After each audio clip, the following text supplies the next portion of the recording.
जय हिंद साथियों। आज हम बात करने वाले हैं एक छोटे से मुद्दे पर जो कि जनगणना से संबंधित है। क्यों इस पर हमें चर्चा करनी चाहिए? दोस्तों, भी भारत और भारत के विभिन्न राज्यों में अलग अलग जगह पर जनगणना प्रारंभ हो चुकी है। किसी राज्य में प्रारंभ हो चुकी है तो किसी राज्य में भी प्रोग्रेस में कहीं न कहीं उसकी प्रक्रिया चल रही है।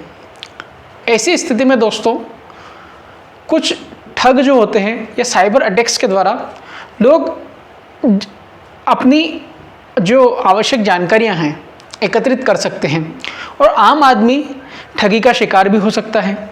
तो ऐसी स्थिति में एक जागरूकता के रूप में हमें ये जानना चाहिए कि अगर जनगणना कर्मी जो आता है, क्या वो सच में वही व्यक्ति है जिसे हमें जानकारी प्रदान करना है। तो ऐसे विभिन्न चीज़ों के ऊपर हमें आज बात करने वाले हैं। तो अगले इस 5 से 10 मिनट के छोटे से वीडियो मेरे साथ बने रहें, जिसमें हम जनगणना से संबंधित अलग अलग प्रकार की बातें और इन चीज़ों से बचने के लिए हमें क्या करना चाहिए, इस पर चर्चा करेंगे। दोस्तों, सबसे पहले तो हमें जानना चाहिए कि जनगणना होती क्या है। देश की पूरी जनसंख्या की आधिकारिक गिनती और उनसे जुड़ी जानकारी एकत्रित करना। जनगणना के अंदर दोस्तों, भारत में कितने लोग भी निवास कर रहे हैं और उनसे संबंधित विभिन्न प्रकार की जानकारियां सरकार के द्वारा एकत्रित करी जाएगी। हम इस वीडियो में ये भी जानेंगे कि सरकार इस प्रकार का डाटा क्यों एकत्रित करते हैं, हमारा पर्सनल डाटा सरकार के लिए किस रूप से फायदेमंद हो सकता है। तो जनगणना के अंतर्गत हम हमारे देश के संपूर्ण आंकड़े को एकत्रित करते हैं और उस एकत्रित डाटा का सरकार विभिन्न योजनाओं में प्रयोग करती है। दोस्तों, एक छोटी सी जानकारी है इससे जनगणना से इतिहास से संबंधित। भारत की पहली जो जनगणना हुई थी दोस्तों, 1872 में लॉर्ड मेयो के शासनकाल में हुई थी। वहीं एक नियमित जनगणना जो चालू हुई थी कि हर 10 साल में जनगणना होगी, वो 1881 से प्रारंभ हुई। स्वतंत्र भारत की पहली जनगणना 1951 में हुई थी, जब भारत 1947 में आज़ाद हुआ। और 1947 के बाद में जब पहली बार जनगणना हुई थी वो 1951 में हुई थी। उस समय R.A. गोपाल स्वामी जनगणना आयुक्त हुए और लगभग 36 करोड़ देश की हमने जनसंख्या उस समय गिनती करी कि भारत में लगभग इतनी जनसंख्या भी निवास कर रही है। अंतिम जनगणना की अगर मैं बात करूं तो 2011 में श्री चंद्रमौली जी के समय हुई और वर्तमान जनगणना आयुक्त मृत्युंजय कुमार नारायण जी अभी हमारे वर्तमान जनगणना आयुक्त हैं। 2011 की जनगणना के समय सी चंद्रमौली जी जनगणना आयुक्त थे।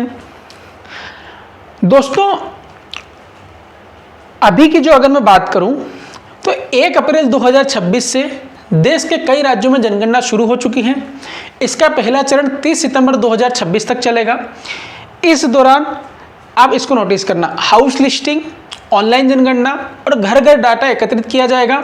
इसके लिए जनगणना कर्मी आपके घर पर आएंगे और उनके पास एक सवालों की लंबी लिस्ट होगी।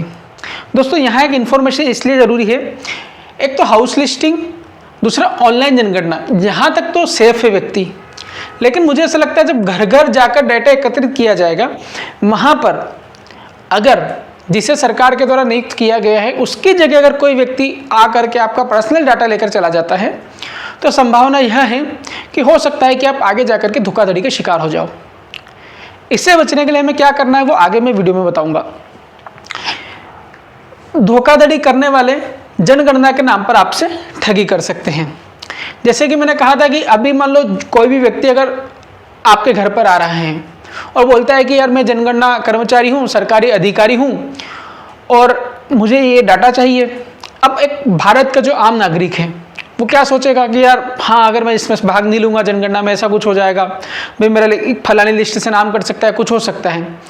ऐसी चीज़ों से लोग क्या करेंगे, जो भी उनसे डाटा मांगा जाएगा वो दे देंगे, जबकि हो सकता है सरकार ने उस प्रकार का डाटा आपसे मांगा ही ना हो। ऐसी स्थिति में हमें क्या करना चाहिए? एक सवाल आता है, जनगणना के नाम पर धोखाधड़ी कैसे हो सकती है, कैसे आप धोखाधड़ी का शिकार हो सकते हैं। सरकारी अधिकारी बताकर अगर आपके पास कोई कॉल आता है कि भाई मैं सरकारी अधिकारी बोल रहा हूँ और अगर कॉल पर आपसे किसी प्रकार की डिटेल मांगता है तो आपको अपनी कोई भी जनगणना से संबंधित कॉल पर डिटेल साझा नहीं करनी है। बैंक की जानकारी हमें जनगणना अधिकारी के द्वारा नहीं मांगी जाएगी। दूसरे, रजिस्ट्रेशन के नाम पर पैसे वसूल नहीं होंगे। फर्जी ऐप डाउनलोड करने के लिए कोई कह नहीं सकता है कि यार फलानी ऐप आपको डाउनलोड करनी पड़ेगी, ये ऐप आप डाउनलोड करो उसके बाद आपकी जनगणना में आप शामिल हो पाएंगे। वेबसाइट से डाटा चोरी हो सकती है, वेरिफिकेशन के नाम पर आपसे OTP मांग सकते हैं। क्या होगा कि मान लो कि व्यक्ति आता है, आपके घर पर आया, उसने पूरा डाटा आपका लिया, आपके मोबाइल से बोल दिया कि हमको एक OTP चाहिए, आप एक OTP दे दो, और हो सकता है कि OTP आप जैसे ही देंगे हो सकता है आपका अकाउंट खाली हो जाए। तो इन चीज़ों से आपको बिल्कुल ध्यान रखना है कि जो डाटा सरकार ने नहीं मांगा है वो आपको नहीं देना है। अब सरकार ने क्या डाटा दी, कौन कौन से सवाल है, वो एक 2-3 दिन पहले बहुत लंबी सी लिस्ट आई थी, होगा तो मैं एक छोटा सा वीडियो बना करके उससे संबंधित जानकारी आपको दूंगा। जनगणना कर्मी क्या सवाल आपसे नहीं पूछ सकता है, क्या क्या सवाल। मान लो कोई व्यक्ति आता है, अगर वो आपके आधार, पेन या अन्य ID के नंबर अगर मांगता है तो आप देने से इनकार कर सकते हैं। घर, खेत, जमीन के दस्तावेज अगर मांगता है कि भाई आपके दस्तावेज हमें दो, तो हमको नहीं देना है। Bank account number, passbook, bank की पासबुक अगर मांगता है तो नहीं देना है। डेबिट कार्ड और क्रेडिट कार्ड की अगर किसी प्रकार की जानकारी लेता है वो भी नहीं देना है। UPI ID जो होती है, जो अपन फ़ोन पे चलाते हैं आजकल, ऑनलाइन पेमेंट ट्रांजेक्शन जो कर रहे हैं वो UPI के माध्यम से करते हैं, अगर इससे संबंधित कोई जानकारी मांगता है तो हमें नहीं देना है।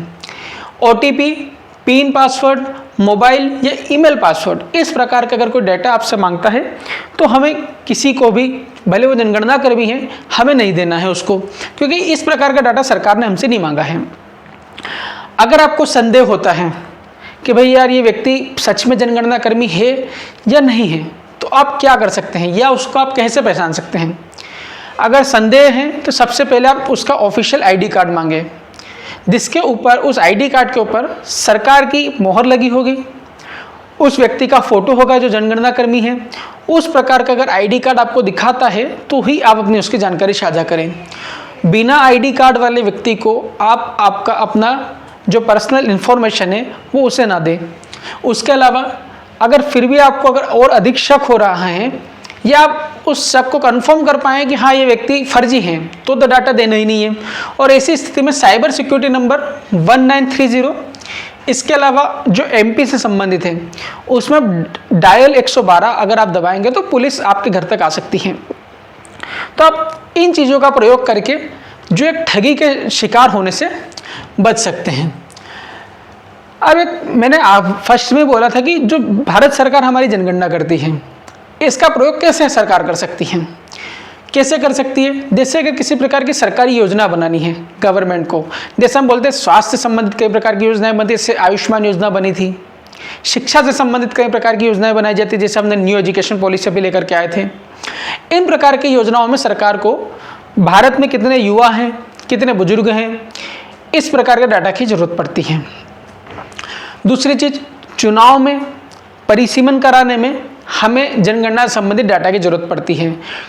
साथ ही अभी जब जातिगत जनगणना भी होने वाली है तो ये भी एक बहुत ही अच्छा कदम है, जिससे ये होगा कि प्रॉपर जातिवार जनसंख्या हमें मिल जाएगी। बजट और संसाधनों का जो वितरण होता है राज्यों के हिसाब से, उसमें भी जो जनगणना है इसकी आवश्यकता पड़ती है। एक इन्फॉर्मेशन है कि मध्य प्रदेश में भी सेल्फ एन्यूमरेशन डेट 16 से 30 अप्रैल तक है, जबकि हाउस विजिटिंग डेट 1 से 30 मई तक है। इस समय व्यक्ति जो भी होंगे जनगणना कर्मी 1 मई से 30 मई के बीच में आपके घर आएंगे, डाटा एकत्रित करेंगे। दोस्तों, हमें अपनी प्रॉपर इन्फॉर्मेशन जो मुख्य जनगणना कर्मी जो लोग आएंगे उनके साथ साझा करनी है, जिससे सरकार आने वाले समय में हमारे साथ विभिन्न प्रकार की योजनाएं बनाए और लोगों का विकास हो सके। क्योंकि जनगणना हर 10 साल में होती है, लेकिन जब 2011 में हुई थी, 2011 के बाद कोरोना आ चुका था, जब 2019, 20, 21 के समय जब कोरोना काल चला था, 21 में भी कोरोना था, उस समय हम जनगणना नहीं करा पाए थे। ऐसी स्थिति में सरकार ने अभी निर्णय लिया है और जनगणना चालू हो चुकी है। हमें हमारी प्रॉपर इन्फॉर्मेशन जनगणना कर्मी को सावधानीपूर्वक देना है और किसी भी प्रकार की ठगी से बचना है। शक होने पर हमें मध्य प्रदेश के हिसाब से 112 को कॉल करना है या साइबर सिक्योरिटी नंबर 1930 पर कॉल करना है। दोस्तों, अगर वीडियो इन्फॉर्मेटिव आपको लगी है तो ये वीडियो अधिक से अधिक शेयर करें, जिससे यह जानकारी अधिक लोगों तक पहुँचे, और वीडियो को लाइक करें, चैनल को सब्सक्राइब करें। धन्यवाद।